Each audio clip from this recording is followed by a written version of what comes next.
The state of North Carolina offers retirees a number of different retirement options, and the most notable one for this paper is one that's available to people who retire from their state jobs before age 62 who claim single life annuities.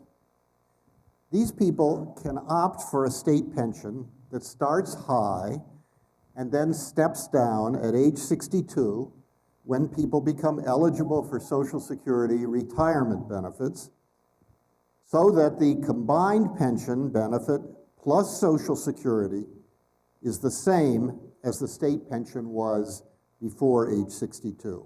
It's the same, that is, if they actually claim Social Security exactly at age 62, and if they don't earn enough after that age to cause an increase in their Social Security benefit. That probably is true for most people. Alternatively, people claiming state benefits before age 62 can take a constant single life annuity, which means, of course, that the combined state pension plus Social Security rises when they receive both of them. Now, as Bob also pointed out, the system also contains joint and survivor and partial lump sum options, but those options are not considered directly in this study. Taken as a whole, the menu of retirement options I find to be quite complicated. It's so complicated, in fact, that my first reaction was to wonder whether the accuracy of decisions that people make relative to their own specific circumstances are better than random, and to fear that it may be worse than that.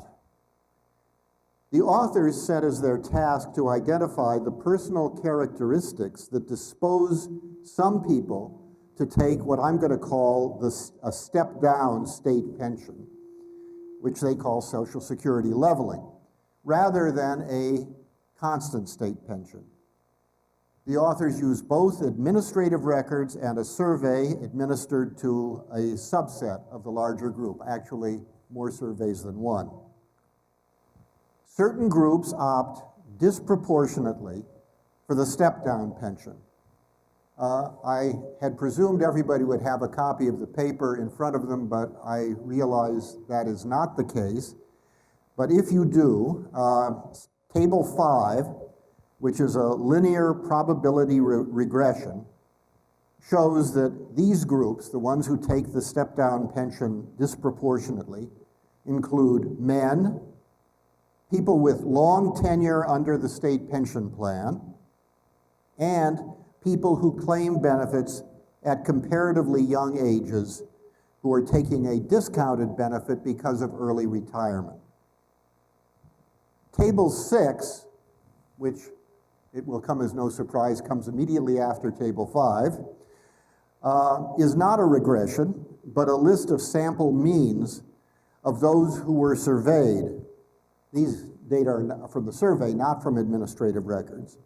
And that table shows that blacks, those with comparatively little education, those not in good health, those whose spouse is working, those who do not expect to live to age 85, and surprisingly, in light of the life expectancy response, people who are in comparative, no, I'm contradicting myself, are in comparatively good health, that is the right statement, are the most likely to take the option that pays larger state benefits earlier and smaller state benefits later on.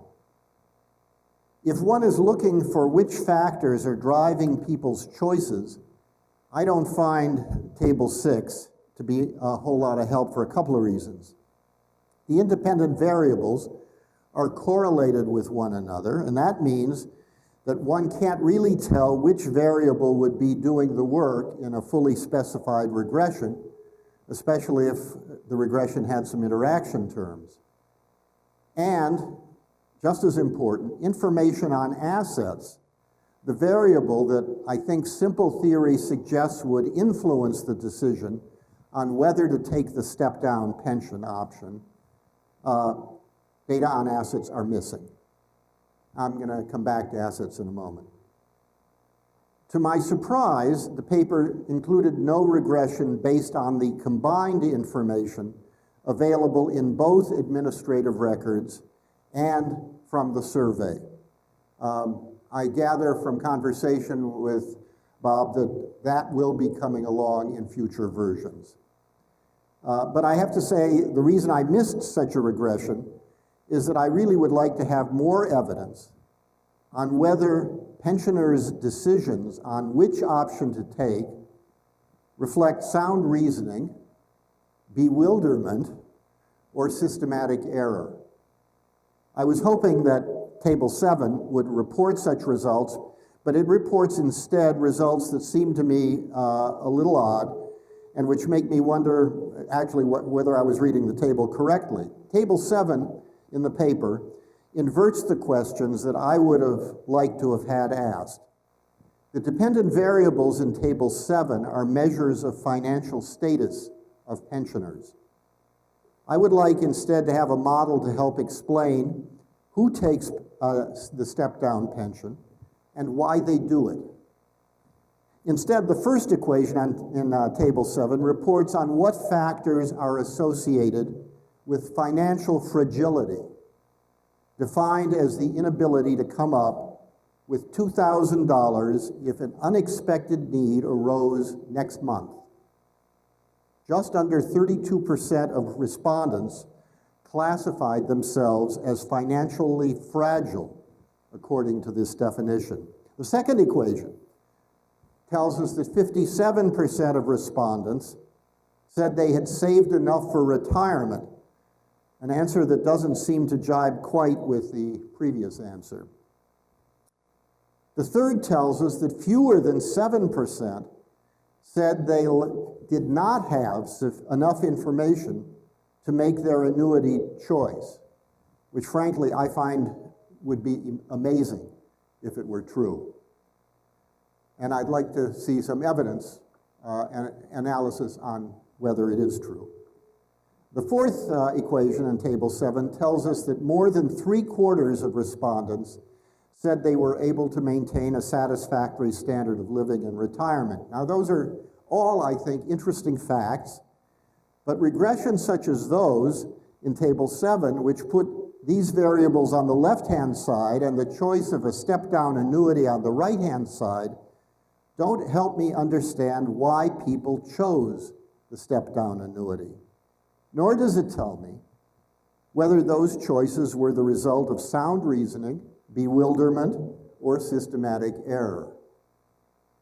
Using the choice of the step-down annuity to explain whether people did or did not have adequate information seems to me to put things backwards.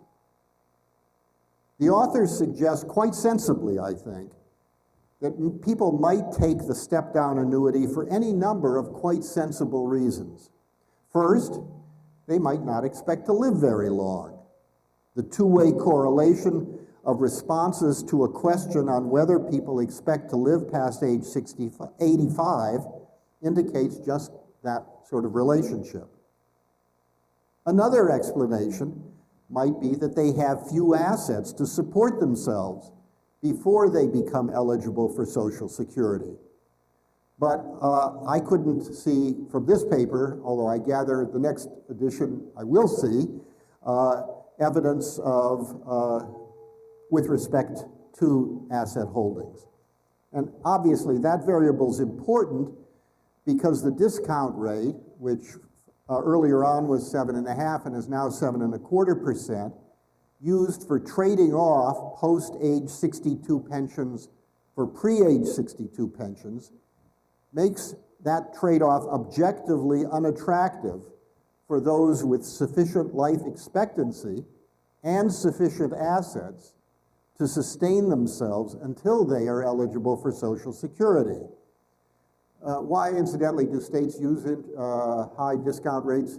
I think most of us know the answer. It's so that the present value of future liabilities will look smaller, and hence the buildup of current balances to present to the electorate, showing that the fund is that the pensions are adequately funded, looks better than, in fact, they would look if a lower and more realistic discount rate were used.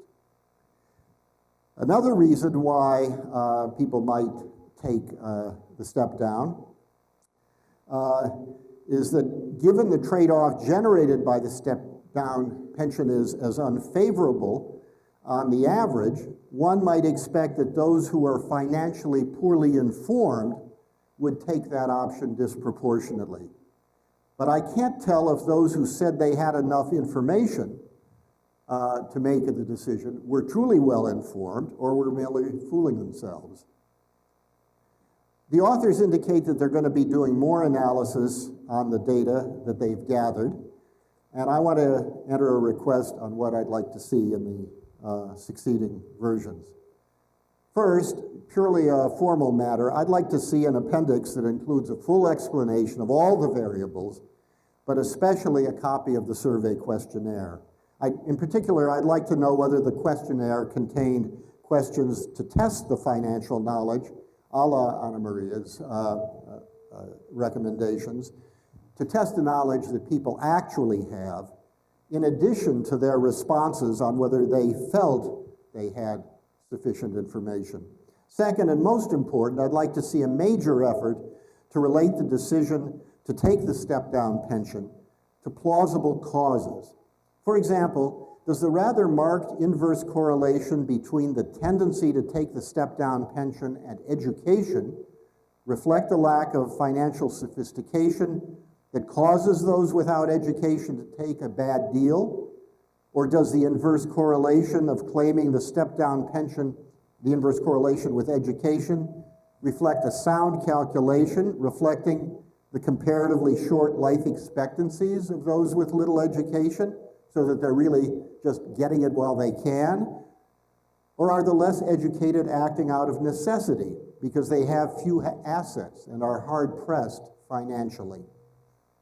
I noted, incidentally, that the text table gave information on the present values of the two retirement options for men, and an appendix table did for women, despite the fact that 2/3 of the retirees were women. And then I learned that the woman who was a co-author of the paper was responsible for this decision, so I withdraw that observation. So in brief, I'd like to see the authors tackle the normative side of things. Is the state of North Carolina doing its pensioners a favor by offering the step-down pension because people by and large make a decision that is right for them? Or are the people systematically leaving money on the table, as John and Gopi found that people who claim Social Security early are routinely doing? Or doesn't it matter much, because people who should and people who should not take the step-down annuity are both randomly erring? The next draft, I believe, should be modeled as a handbook for state legislators, telling them whether the state pension should be changed, and if so, how. Thank you.